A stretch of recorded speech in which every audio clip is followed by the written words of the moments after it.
Welcome to the training on personal protective equipment, also known as PPE. Let's see here. OSHA, to help increase your protection from hazards at work, provided Regulation 1910, plus all those other numbers, requiring that employers assess the workplace to determine hazards present, select and provide the appropriate PPE that fits each affected employee, train employees on how to use PPE correctly, and they also require you to use the PPE provided by your employer to prevent accident or injury. We're going to go through 6 different kinds. We're going to go through respiratory protection, eye and face protection, head protection, hand protection, foot protection, and ear protection. It's a lot, but there's just a couple of slides for each one, so we'll get all right, respiratory protection, which I brought examples. Nice. All right. A respirator is a protective face piece, hood, or helmet that is designed to protect the wearer against a variety of harmful airborne agents. On average, 5 million workers are required to wear respirators in the U.S. And we should all know how to protect ourselves against hazards that can cause cancer, lung impairment, or even death. All right, the first one, which is going to be commonly used by the grounds crew, and I guess, Dee, do your people use these too for certain things? Yes. Yeah, the little masks. This is a particulate respirator. It's only to protect against particles, so sawdust, stuff like that. I know the grounds crew uses them a lot, and they're blowing leaves and all kinds of dust particles can get in your lungs and all that kind of stuff. I don't know if you've ever seen one of these when you can tell they're working, especially if you get all sweaty and this will just clog up with dirt, so you can tell they're working because of the white surface. So the next is something that looks like this. It's a chemical cartridge gas mask respirator. We use this in the paint shop, mostly with like automotive paint, painting signs and poles that go around campus and stuff like that. You have to be certified to wear one of these. I believe I know that I'm certified. I guess Brian and Matt are also certified. Is anyone else certified on this? No? All right. Well, if you're interested, I guess you should talk to Brian. But it's actually filtered through these canisters that screw onto the mask, and these can be changed out. All the air goes through there, and it's pretty cool little device. When they're testing it, they'll actually they have like a funky smelling chemical, or I don't know what you call it, that they waft in your face to make sure you put it on appropriately and stuff. And you don't smell it, so it works. Works well. All right, eye and face protection. I've got these little deals. All persons who may be in eye hazard areas must wear protective eyewear. This includes employees, visitors, researchers, contractors, etc. Protective eyewear includes goggles, face shields, and equipment with filter lenses. All right, that's typical of just your general eyewear, what you're going to find out there. The lower ones that have the tinted glass are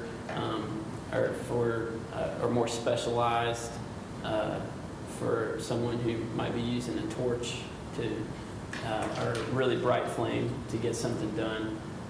But those top ones, they're pretty common, and you'll use them for, really you can use them for just about anything.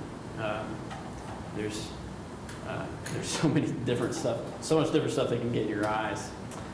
These are just face shields. Remember my dentist used to wear one when he was messing with my braces. But that kind of stuff. These are less common, the entire face shield around our shops, but you'll find them in construction and stuff like that, just protect the entire face. And once again, Oh, sorry about that. Once again, the tinted shield is for torches and bright lights. Head protection. Head protection will be furnished to and used by all employees and contractors engaged in construction. Head protection is also required to be worn by engineers, inspectors, visitors at construction sites. Although bump caps / skull guards may be worn for protection against scalp lacerations, they should not be substituted for safety hard hats. That should be they, not the, but you get the idea. That's what they look like. You guys have all seen them if you've gone to the construction site.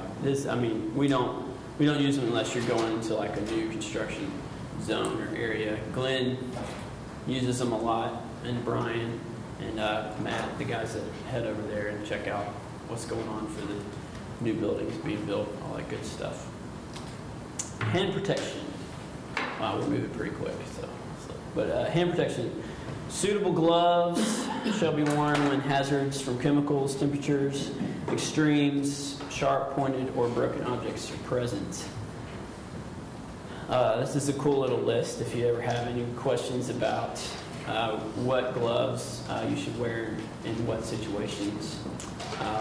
Insulated gloves for heat or cold, and that could really be a number of different gloves that have been insulated, from isotoner to actual specialized gloves. But neoprene, rubber, and vinyl are to be used for chemicals.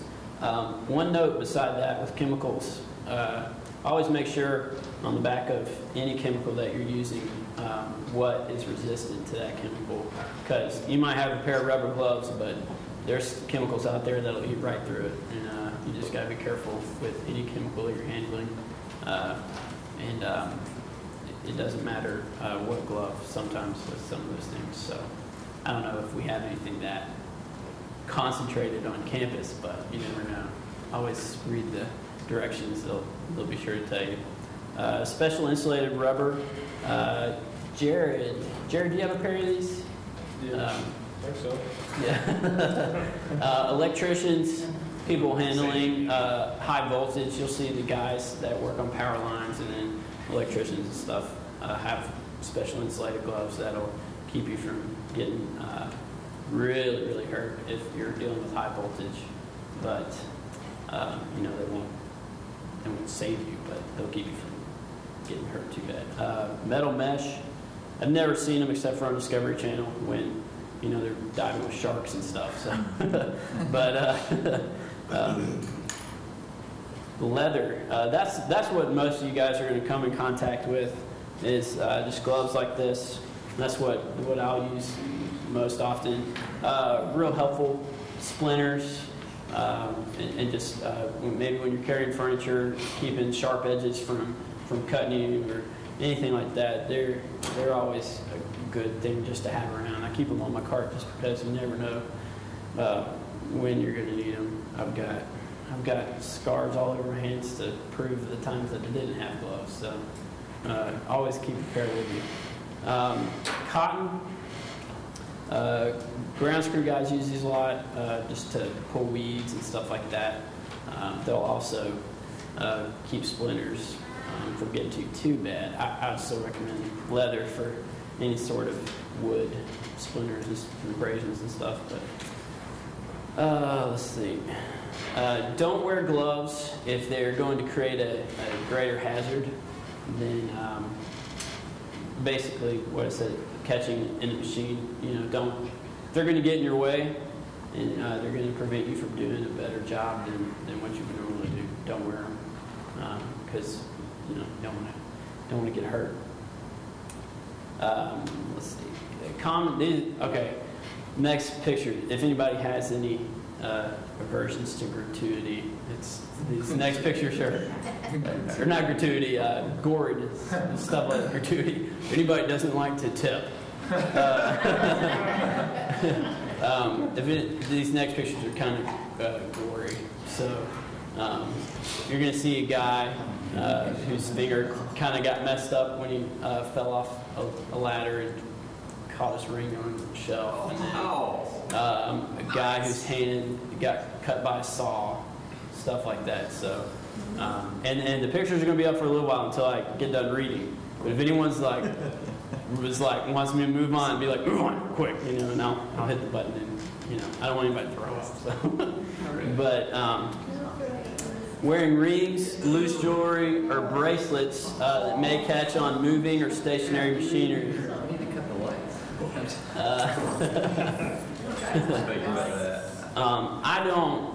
Ever since I saw this picture on my first day working here, I don't wear, I don't wear my ring. I don't wear my wedding ring. My wife doesn't, that's a personal thing, what you want to do. But I've heard tons of stories, even people working on cars or working with chemicals that will have a reaction or will melt the ring or whatever. It could really hurt. So I don't wear my ring and any sort of jewelry at all. So and I guess you're going to have a necklace or something. You can just tuck it down inside your shirt so it's not hanging over something. But like I said, this guy, all he did, he wasn't working with machinery or anything. He grabbed a shelf while he was falling down and it caught on the shelf. So it doesn't take much. Another common hand mishap is with saws. You got to be conscious of where your hands are at all times. Be cautious when placing your hands, your arms, no spinning parts or fast moving parts. This, I believe, was a table saw.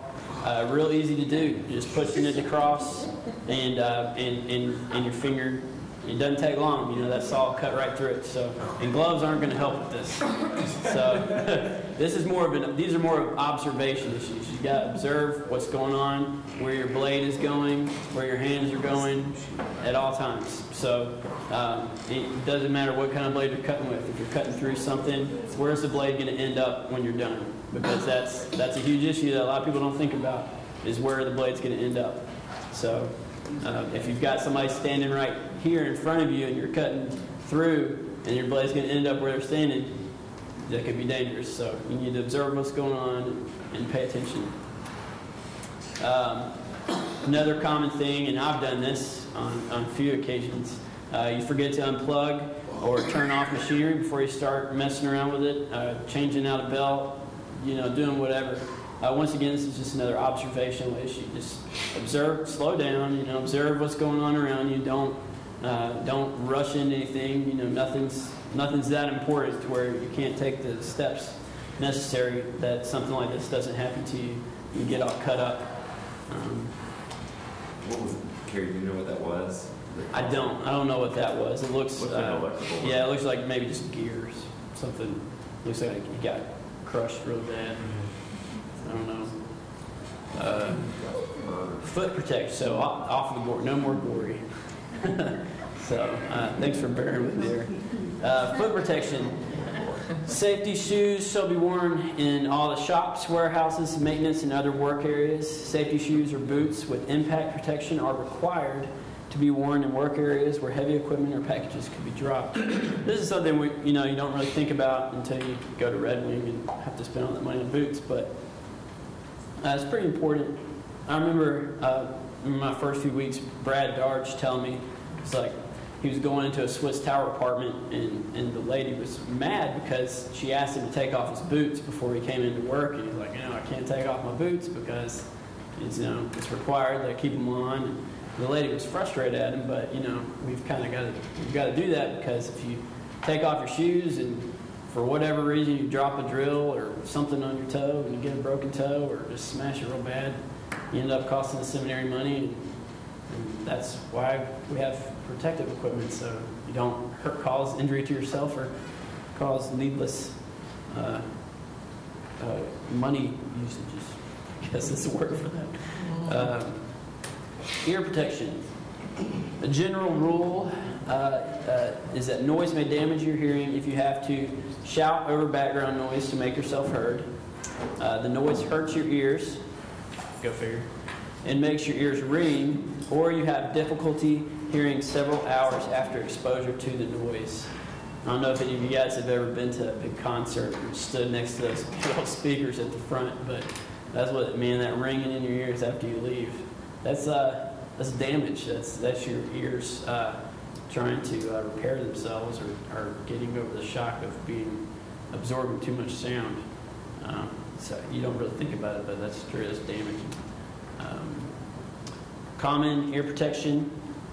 Actually, I think this is the actual ones in the picture. And then these little packages. We have these. The grounds crew has these. I've got these in my paint shop. They're just little foam things, and you squish them together and stick them in your ear. It's a huge help. And you can never. It's never going to hurt just to. Yeah, test like those things right there. Not that you need to belabor the point with the foam ones. Yeah. I used to wear those at UPS. Like, and you would go in and you wouldn't think it was that loud. You know what I mean? Like, I put those things in, and after like 5 hours, I'd take them out, and it would sound like a bomb was going off in that place. It just lets you know how loud it was. Mm-hmm. So those things actually work pretty well. You don't think that they will, but they can cut a lot of noise. Yeah, definitely. And it never hurts to even. It doesn't matter, you know, if you think that that the noise is going to be loud or whatever. It never hurts to be safe. You know, just go ahead and put them in. They're also rated, the in-ear canal, which are the foam ones, are rated higher than the external ones.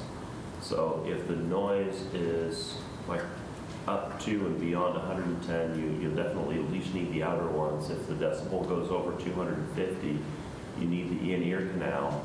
And then if it's over, I think it's like 300 or 400 or something like that. I can't remember what the exact number is. You need to wear both. Jeez, what would be over 300? Do you have an example of that? That's ridiculous amount of noise. Yeah. Palm showing up. Yeah, that's a lot of noise. Firing cannons. A cool little chart here is started at 85 decibels, which is extremely, it's pretty low, going all the way up to 106 of what you can handle.